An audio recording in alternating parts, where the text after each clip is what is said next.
say no. When I get up all in ya, we can hear the angels calling us.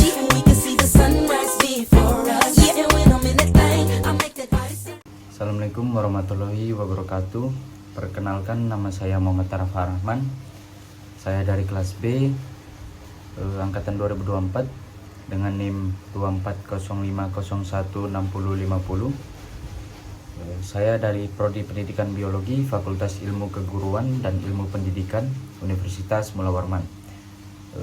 Saya di sini akan menjelaskan tentang ejaan bahasa Indonesia. Pembahasan tentang ejaan bahasa Indonesia ini memiliki beberapa materi. Materi ejaan bahasa Indonesia mencakup hal-hal sebagai berikut. Ejaan bahasa Indonesia mencakup hakikat ejaan, sistem ejaan, fungsi ejaan, kemudian ada sejarah ejaan, dan yang terakhir perbedaan EYD dan EBI. Hakikat ejaan merupakan suatu aturan yang mengatur suatu tulisan, baik dalam penggunaan huruf, tanda baca, penulisan kosakata, dan bentukan kata, penulisan unsur serapan, afiksasi, dan kosakata asing. Kemudian ejaan merupakan suatu perambangan fonem dengan menggunakan huruf. Sistem ejaan. Sistem ejaan ditetapkan mengenai perlambangan suatu fonem.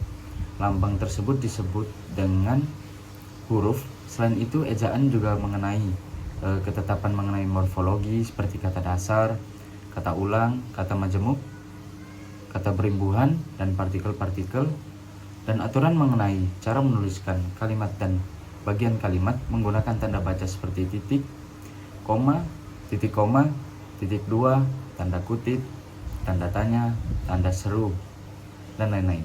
Ejaan bahasa Indonesia terus mengalami perubahan, pengembangan, dan penyempurnaan yang dilakukan selama 114 tahun.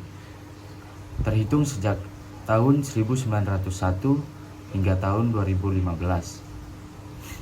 Fungsi ejaan.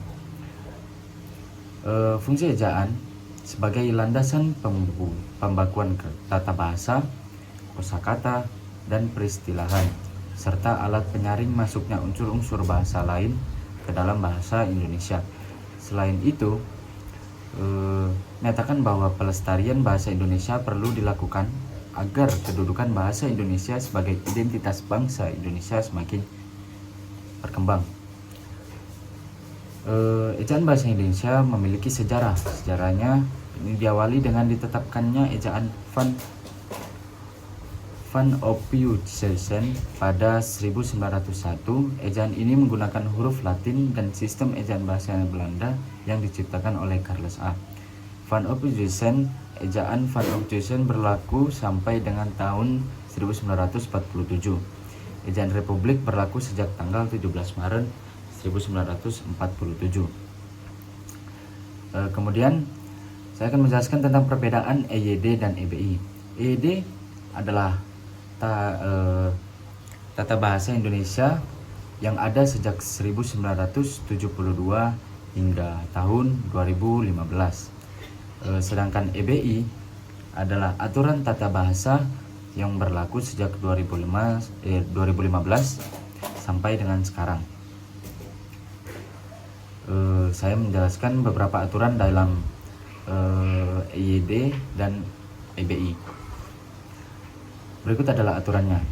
Kadang berupa huruf kapital, kemudian huruf miring, penulisan kata, penggunaan tata baca, penggunaan tanda hubung, kemudian kata baku, tanda titik, penggunaan kata depan, imbuhan, penulisan angka, dan bilangan. Jadi dari ejaan bahasa Indonesia dapat disimpulkan bahwa ejaan bahasa Indonesia juga menetapkan aturan tentang pemisahan dan penggabungan kata, seperti penggunaan tanda hubung, tanda strip pada kata yang terdiri dari gabungan beberapa unsur. Contohnya kata keindonesiaan. Kata keindonesiaan itu gabungan dari kata ke, kemudian tanda strip Indonesia, tanda strip an, jadi keindonesiaan. Dengan memahami dan mengaplikasikan ejaan yang benar, kita dapat meningkatkan kualitas komunikasi dan turut serta melestarikan bahasa Indonesia dengan baik. Ya, mungkin sekian penjelasan dari saya.